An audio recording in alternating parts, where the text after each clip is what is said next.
À 70 ans, Kevin Costner révèle enfin la vérité sur Robert Redford.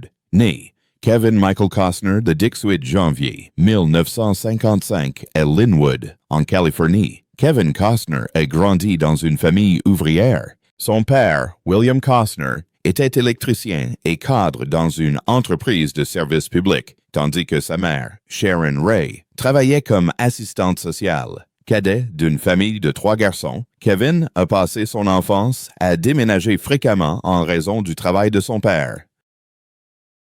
Ces déménagements lui ont appris l'adaptabilité, l'indépendance et la résilience, des qualités qui allaient plus tard définir son jeu d'acteur et sa vision de la vie. Dès son plus jeune âge, Costner était attiré par l'art de raconter des histoires et la créativité, même s'il n'avait initialement aucun rêve de devenir une star de cinéma. Il a étudié le marketing et la finance à l'Université d'État de Californie à Fullerton. C'est durant ses dernières années d'études qu'il a découvert sa passion pour le théâtre. Inspiré par une rencontre fortuite avec l'acteur Richard Burton lors d'un vol, un moment qui a bouleversé son destin, Costner décida de se consacrer au théâtre avec une détermination farouche. Il prit des cours d'art dramatique et joua dans de petites productions théâtrales, tout en exerçant divers petits boulots pour subvenir à ses besoins. Sa persévérance, alliée à une confiance inébranlable en lui, finit par porter ses fruits. L'ascension de Kevin Costner vers la célébrité ne fut pas instantanée.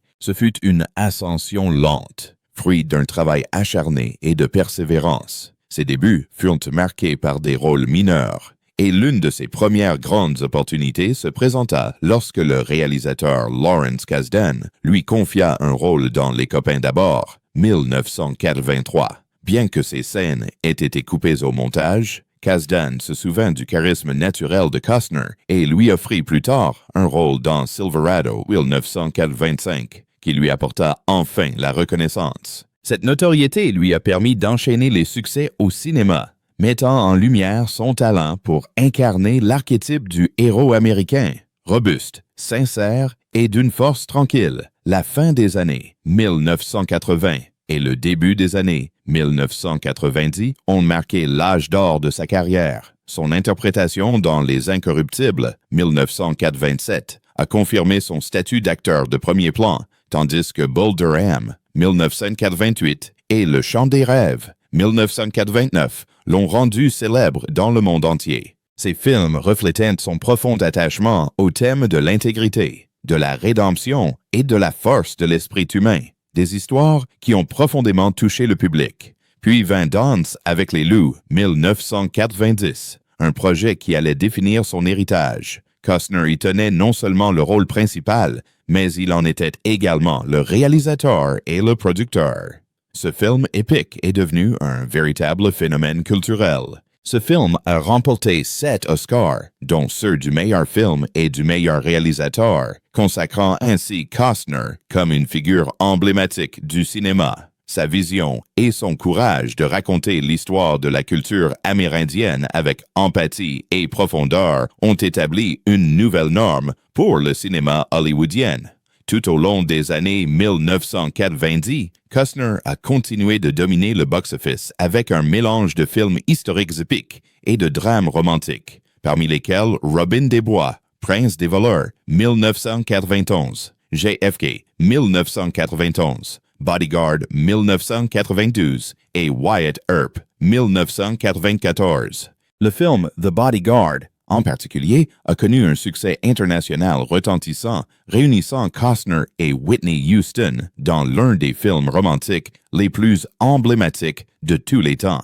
La bande originale du film, avec le titre « I Will Always Love You », est devenue l'un des albums les plus vendus de tous les temps, contribuant à asseoir la notoriété de Costner, malgré quelques revers comme Waterworld 1995 et The Postman 1997, tous deux critiqués pour leur budget et leur ambition. Costner est resté admiré pour son audace et sa volonté de prendre des risques artistiques. Au-delà de sa carrière cinématographique, Kevin Costner a fait preuve d'une immense polyvalence. Musicien talentueux, il est le chanteur de Kevin Costner and Modern West, un groupe de country rock qui a tourné à l'international. Sa musique reflète souvent son instinct de conteur, des chansons sur l'amour, la perte et la conquête de l'Ouest américain, à l'image de l'authenticité qui caractérise son jeu d'acteur. Ces dernières années, la carrière de Costner a connu un véritable renouveau grâce à son rôle de John Dutton dans la série télévisée à succès Yellowstone 2018 présent. Son interprétation de ce patriarche dur et complexe d'une famille d'éleveurs du Montana lui a valu une nouvelle génération de fans et les éloges de la critique, prouvant que son charisme et son talent restent intemporels. En dehors des plateaux de tournage, la vie de Costner est tout aussi riche et équilibrée. Père de 7 enfants, il a souvent évoqué la joie immense que lui procure la paternité. Reconnu pour son humilité et sa générosité, il soutient de nombreuses œuvres caritatives, notamment des initiatives environnementales et des organisations pour l'enfance. Malgré son immense célébrité, Costner a su préserver une image d'intégrité et d'authenticité rarement associée aux excès d'Hollywood. Il préfère la tranquillité, l'élevage, la musique et les moments en famille au tapis rouge et au tabloïd. La vie sentimentale de Kevin Costner est aussi captivante et riche que les histoires qu'il porte à l'écran. Au fil des ans, ses mariages avec Cindy Silva puis Christine Baumgartner ont chacun marqué un chapitre distinct de son parcours personnel et professionnel. Ces 2 unions l'ont profondément marqué, révélant la complexité de concilier célébrité, famille et épanouissement personnel au fil de décennies de gloire à Hollywood. Le premier mariage de Kevin Costner fut avec Cindy Silva, son amour de jeunesse, rencontré à l'Université d'État de Californie à Fullerton. Ils se marièrent en 1978, bien avant que Costner n'atteigne la notoriété qui allait faire de lui l'un des acteurs les plus célèbres au monde. Cindy était bien plus qu'une épouse attentionnée. Elle a été un véritable pilier pour Costner durant ses premières années d'incertitude en tant qu'acteur en devenir.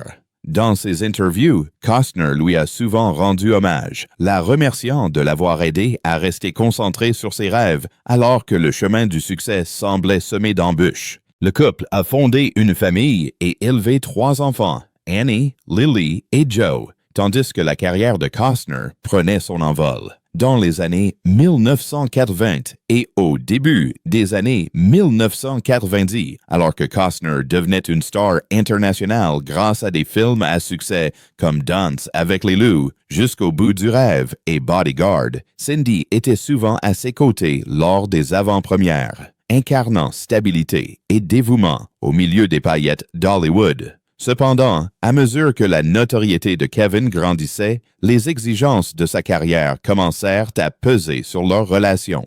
Les longs séjours loin de chez eux pour les tournages, conjugués à l'immense pression de la vie de célébrité, ont mis leur mariage à rude épreuve. En 1994, après 16 ans de vie commune, Kevin et Cindy ont divorcé. Cette séparation très médiatisée a coûté à Costner la somme de 80 millions de dollars, l'une des plus importantes de l'histoire d'Hollywood à l'époque. Malgré la douleur de leur rupture, Kevin et Cindy se sont attachés à élever leurs enfants ensemble et à maintenir une relation respectueuse. Costner évoquera plus tard cette période comme un moment d'introspection et de profonde remise en question.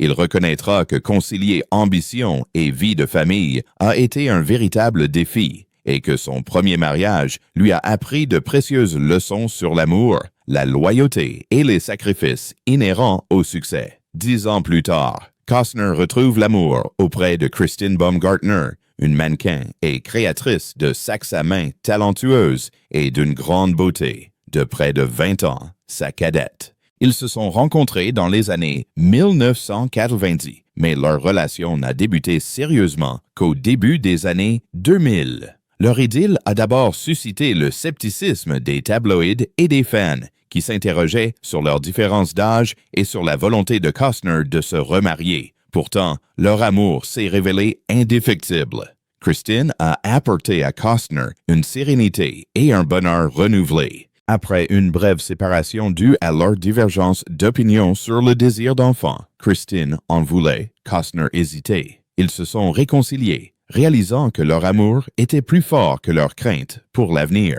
Le couple s'est marié en septembre 2004 lors d'une cérémonie pittoresque au ranch de Costner à Aspen, dans le Colorado. L'événement, à la fois intime et grandiose, mêlait le charme rustique de l'Ouest à l'élégance hollywoodienne. Ensemble, ils ont accueilli 3 enfants, Caden, Hayes et Grace, portant à 7 le nombre total d'enfants de Kevin. Devenir père à la cinquantaine a redonné un sens à la vie de Costner. Il parlait souvent de l'amour profond qu'il portait à sa famille et de la façon dont la présence de Christine l'incitait à savourer les moments plus paisibles et plus précieux de l'existence. Pendant près de 20 ans, le couple a semblé inséparable, fréquentant assidûment les tapis rouges et se soutenant mutuellement dans leurs projets. Christine a accompagné Kevin durant la période faste de Yellowstone, où il incarnait le patriarche stoïque du ranch, John Dutton, un rôle qui reflétait son amour pour sa famille et l'Ouest américain. Cependant, après 20 ans de mariage, la relation entre Costner et Baumgartner a pris fin de manière inattendue en 2024. Leur divorce, comme le premier, a fait couler beaucoup d'encre, les fans étant stupéfaits de voir se séparer un autre couple hollywoodien réputé pour sa solidité. Bien qu'aucun des deux n'ait révélé beaucoup de détails publiquement, des sources proches du couple ont laissé entendre que l'emploi du temps chargé de Costner, avec ses tournages et ses engagements croissants en dehors du cinéma, notamment son projet de cœur Horizon, une saga américaine, avait contribué aux tensions. Malgré la tristesse qui entoure leur séparation, Costner et Baumgartner ont tous deux exprimé le désir de privilégier le bien-être de leurs enfants et de maintenir le respect mutuel. Kevin Costner a toujours été un homme d'une dignité discrète, laissant son travail parler pour lui plutôt que de courir après le tumulte incessant des potins hollywoodiens. Pourtant, à l'aube de ses 70 ans, l'acteur, réalisateur et producteur oscarisé a décidé de se confier sur l'une des figures les plus influentes de sa vie, Robert Redford. Leurs parcours, tant personnels que professionnels, sont intimement liés depuis des décennies, Redford étant à la fois un mentor et une âme sœur créative. Pendant des années, les fans ont spéculé sur la relation entre les deux légendes hollywoodiennes, mais les récentes confidences de Costner ont enfin révélé la vérité. Dans une interview émouvante, Costner a admis que son admiration pour Redford allait bien au-delà du respect habituel entre deux acteurs. Robert n'était pas simplement quelqu'un que j'admirais. It's others I admire. C'était le genre d'artiste qui m'a montré ce que signifiait vraiment prendre des risques, a déclaré Costner. Il avait une intensité tranquille, une présence qui ne cherchait pas à attirer l'attention, mais qui vous captivait naturellement. Le regarder m'a fait comprendre que raconter des histoires ne se résumait pas à jouer la comédie, mais qu'il y avait un sens à tout cela. Cette vocation s'est révélée très tôt dans la carrière de Costner. Alors qu'il cherchait encore sa place à Hollywood, Redford était déjà une icône, un acteur reconnu pour son élégance, son intelligence et son indépendance. Costner a souvent déclaré que la décision de Redford de passer derrière la caméra avait inspiré ses propres ambitions de réalisateur. Quand Robert a réalisé Des gens comme les autres, je me souviens avoir pensé « C'est ce que je veux faire un jour, raconter des histoires qui comptent », se souvient Costner. M'a montré qu'on pouvait être acteur et avoir une voix qui influençait le monde. Le lien entre les deux hommes est devenu encore plus personnel lorsque Redford a proposé à Costner de jouer dans « Et au milieu coule une rivière » au début des années 1990. Bien que le rôle ait finalement été attribué à Brad Pitt, Costner a révélé que les conversations qu'il avait eues avec Redford à cette époque comptaient parmi les plus marquantes de sa carrière. Robert m'a dit que ce n'était pas seulement une histoire de pêche ou du Montana, mais aussi de père et de fils, de ces choses que les hommes ont du mal à se dire. A confié Costner. Cela m'a marqué pendant des années. Cela m'a rappelé ma propre relation avec mon père. Leur amitié ne reposait pas sur les fêtes hollywoodiennes fastueuses ni sur les apparitions publiques, mais sur des valeurs communes. Tous deux ont toujours préféré la beauté paisible de la nature aux fastes de Los Angeles. Redford, fondateur du Sundance Institute, et Costner, qui a construit son propre ranch dans le Colorado, partagent un lien profond avec les paysages américains. Robert et moi avons plus parlé de l'Ouest que de cinéma, a déclaré Costner en riant. Nous le percevons tous deux comme un organisme vivant, un lieu qui nous a façonnés et qui continue de nous appeler. L'admiration de Costner s'étend également au courage moral de Redford. Il n'a jamais renié ses convictions, a affirmé Costner avec conviction. Dans un milieu qui valorise souvent les compromis, Robert a toujours défendu des valeurs.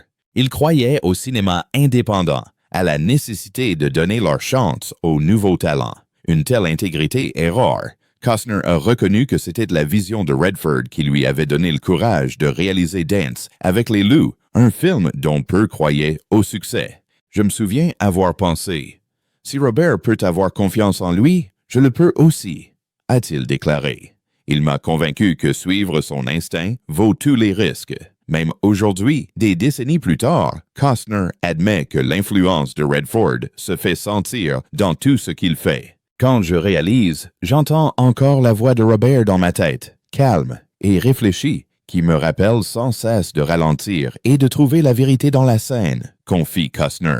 Il ne m'a jamais dit quoi faire, mais d'une certaine manière, il m'a permis d'y voir plus clair. Leur lien, bien que principalement privé, représente quelque chose de rare à Hollywood, un respect mutuel sans rivalité. On adore opposer les acteurs, mais avec Robert, il n'y a jamais eu de compétition, a déclaré Costner.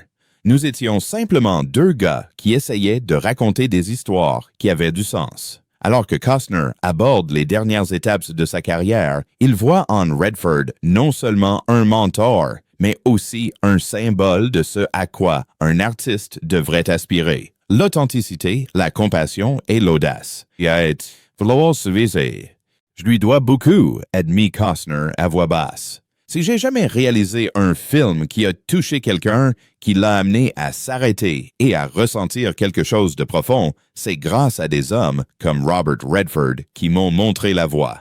Pour Kevin Costner, la vérité sur Robert Redford est à la fois simple et profonde. Il n'a jamais été qu'une simple légende hollywoodienne. Il était un mentor, un pionnier et un ami qui a contribué à faire de Costner l'homme qu'il est devenu. Robert m'a appris que le succès ne se résume pas à la célébrité.